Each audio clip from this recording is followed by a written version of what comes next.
Hello welcome back to കാത്തു space bullet. എല്ലാവർക്കും നമസ്കാരം. നമ്മളിന്ന് ഷുവർ ഷോട്ട് കറണ്ട് അഫയേഴ്സിൻ്റെ റിവിഷൻ എക്സാമാണ്. മൂന്നാമത്തെ എക്സാമാണ് നടക്കുന്നത്. 1 മുതൽ 30 ദിവസത്തെ ടോപ്പിക്കുകളെ ബേസ് ചെയ്തിട്ടുള്ള എക്സാം ആയിരിക്കും. 20 ചോദ്യങ്ങളാണ് ഉള്ളത്. പിന്നെ ആദ്യമായിട്ട് പരീക്ഷ എഴുതുന്നവരാണെങ്കിൽ ഇതിൻ്റെ ആൻസേഴ്സ് നമ്മുടെ വീഡിയോയിൽ ഉൾപ്പെടുത്തിയിട്ടില്ല.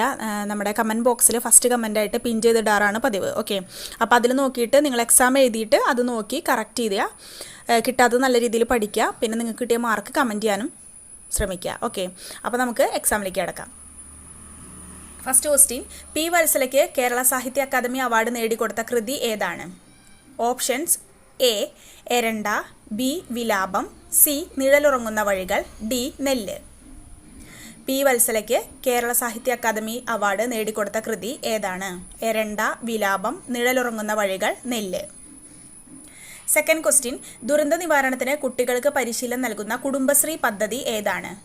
Option A Jeevika, option B Sajjam, option C Athijeevanam, option C reach. ദുരന്ത നിവാരണത്തിന് കുട്ടികൾക്ക് പരിശീലനം നൽകുന്ന കുടുംബശ്രീയുടെ പദ്ധതി ഏതാണ്? ജീവിക, സജ്ജം, അതിജീവനം, റീച്ച്. തേർഡ് ക്വസ്റ്റ്യൻ, ദേശീയപാത അതോറിറ്റിയുടെ കീഴിൽ രാജ്യത്തെ ഏറ്റവും വലിയ ആകാശപാത നിലവിൽ വരുന്നത് എവിടെയാണ്?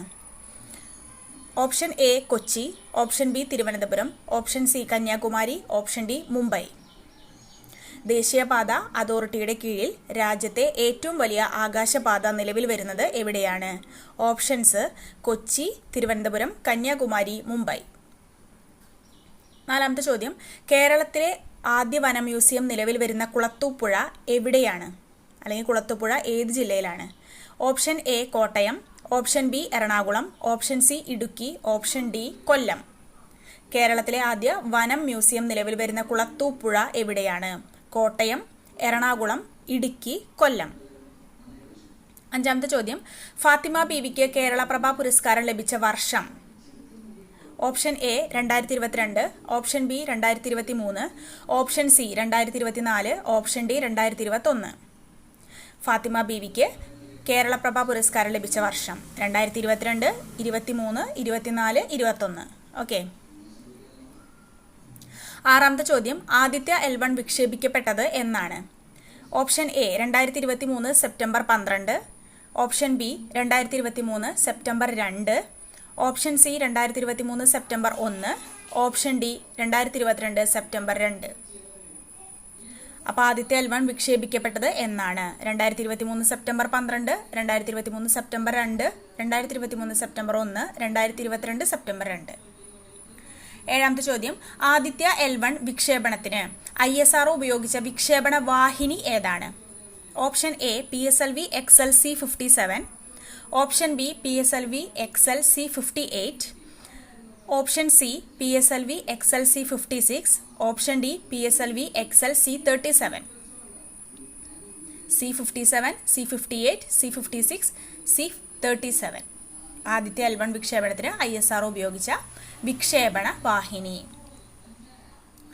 8th ക്വസ്റ്റ്യൻ, മൊബൈൽ ഇന്റർനെറ്റ് വേഗതയിൽ ആഗോളതലത്തിൽ 1ാം സ്ഥാനത്തുള്ള രാജ്യം ഏതാണ്? A Dubai, B Paris, C Saudi Arabia, D Qatar. Mobile internet വേഗതയിൽ ആഗോളതലത്തിൽ 1ാം സ്ഥാനത്തുള്ള രാജ്യം ഏതാണ്?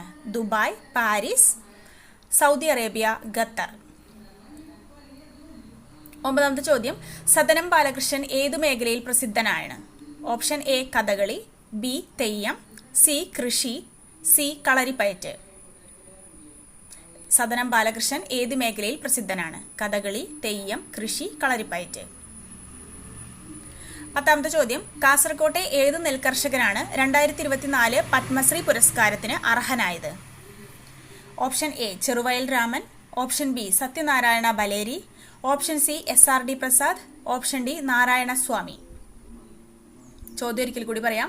കാസർകോട്ടെ ഏത് നെൽകർഷകനാണ് 2024 പത്മശ്രീ പുരസ്കാരത്തിന് അർഹനായത്? ചെറുവയൽ രാമൻ, സത്യനാരായണ ബലേരി, SRD പ്രസാദ്, നാരായണ സ്വാമി. 11ാമത്തെ ചോദ്യം, 2022-23 മികച്ച ബ്ലോക്ക് പഞ്ചായത്തിനുള്ള സ്വരാജ് പുരസ്കാരം ലഭിച്ചതിൽ ഉൾപ്പെടാത്ത ബ്ലോക്ക് പഞ്ചായത്ത് ഏതാണ്?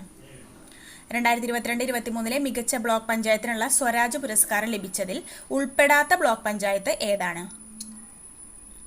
Option A Nileshwaram, option B Perumpadappu, option C വലിയ പറമ്പ്, ഓപ്ഷൻ ഡി വൈക്കം. നീലേശ്വരം, പെരുമ്പടപ്പ്, വലിയ പറമ്പ്, വൈക്കം. 12ാമത്തെ ചോദ്യം, നീതിയുടെ ധീരസഞ്ചാരം എന്ന ജീവചരിത്രം എഴുതിയത് ആരാണ്? Option A Gopalakrishnakurup, option B Cyriac Joseph, option C KT Ashraf, option D DY Chandrachud. നമ്മുടെ ഫാത്തിമ ബീവിയെ കുറിച്ചുള്ള നീതിയുടെ ധീരസഞ്ചാരം എന്ന ജീവചരിത്രക്കുറിപ്പ് എഴുതിയത് ആരാണ്? Gopalakrishna Kurup, Cyriac Joseph, KT Ashraf, DY Chandrachud. 13ാമത്തെ ചോദ്യം, പുതിയ പാർലമെന്റ് ഉദ്ഘാടനവുമായി ബന്ധപ്പെട്ട് പുറത്തിറക്കിയ നാണയം ഏതാണ്? ഓപ്ഷൻ എ 150 രൂപ, ഓപ്ഷൻ ബി 75 രൂപയുടെ, ഓപ്ഷൻ സി 175 രൂപയുടെ, ഓപ്ഷൻ ഡി 250 രൂപയുടെ. പുതിയ പാർലമെന്റ് ഉദ്ഘാടനവുമായി ബന്ധപ്പെട്ട് പുറത്തിറക്കിയ നാണയം 150, 75, 175, 250. 14ാമത്തെ ചോദ്യം, ആദ്യത്തെ L1 ദൗത്യത്തിന്റെ പ്രൊജക്ട് ഡയറക്ടറായിരുന്ന വനിത ആരാണ്? Option A Muthayya Vanitha, option B Tessy Thomas, option C Ritu Karidhal, option D Nigar Shaji. ചോദ്യം ഒരിക്കൽ കൂടി, ആദ്യത്തെ L1 ദൗത്യത്തിന്റെ പ്രൊജക്ട് ഡയറക്ടറായിരുന്ന വ്യക്തി വനിത. Okay, options Muthayya Vanitha, Tessy Thomas, Ritu Karidhal, Nigar Shaji. 15ാമത്തെ ചോദ്യം, 2024 ഏപ്രിലിൽ ഏത് രാജ്യത്തിനാണ് ഇന്ത്യ ബ്രഹ്മോസ് മിസൈൽ നൽകിയത്? A Russia, B France, C Ecuador, D Philippines. 2024 ഏപ്രിലിൽ ഏത് രാജ്യത്തിനാണ് ഇന്ത്യ ബ്രഹ്മോസ് മിസൈൽ നൽകിയത്? Russia, France, Ecuador, Philippines. 16ാമത്തെ ചോദ്യം, ആദ്യത്തെ L1 വിദൂര സംവേദനത്തിനായുള്ള പേലോഡുകളുടെ എണ്ണം എത്ര? Option A 7, option B 3, option C 4, option D 9. ആദ്യത്തെ L1 വിദൂര സംവേദനത്തിനായുള്ള പേലോഡുകളുടെ എണ്ണം 7, 3, 4, 9. 17ാമത്തെ ചോദ്യം, പി വത്സലയ്ക്ക് എഴുത്തച്ഛൻ പുരസ്കാരം ലഭിച്ച വർഷം? A 2020, B 2019, C 2022, D 2021. P വത്സലയ്ക്ക് എഴുത്തച്ഛൻ പുരസ്കാരം ലഭിച്ച വർഷം 2020, 2019, 2022, 2021. 18ാമത്തെ ചോദ്യം, കിട്ടാക്കടങ്ങൾ പരമാവധി കുറയ്ക്കുന്നതിൽ മികച്ച പ്രകടനം നടത്തിയ ബാങ്ക് ഏതാണ്? Bank of Bengal, bank of Kolkata, bank of Baroda, bank of Maharashtra. ഇതിലേത് ബാങ്കാണ് കിട്ടാക്കടങ്ങൾ പരമാവധി കുറയ്ക്കുന്നതിൽ മികച്ച പ്രകടനം നടത്തിയത്? Bank of Bengal, bank of Kolkata, bank of Baroda, bank of Maharashtra. 19ാമത്തെ ചോദ്യം, പ്രൊജക്ട് കുബേർ എന്ന പദ്ധതി ആരംഭിച്ച ബാങ്ക് ഏതാണ്? Option A SIB, option B HDFC, option C SBI, option D ICICI. Project Kuber എന്ന പദ്ധതി ആരംഭിച്ച bank SIB, HDFC, SBI, ICICI. Last question ആണ്, പി വത്സലയുടെ അവസാനത്തെ നോവൽ ഏതാണ്? ഓപ്ഷൻ എ കശാപ്പ്, ഓപ്ഷൻ ബി തകർച്ച, option C Chitralekha, option D നെല്ല്.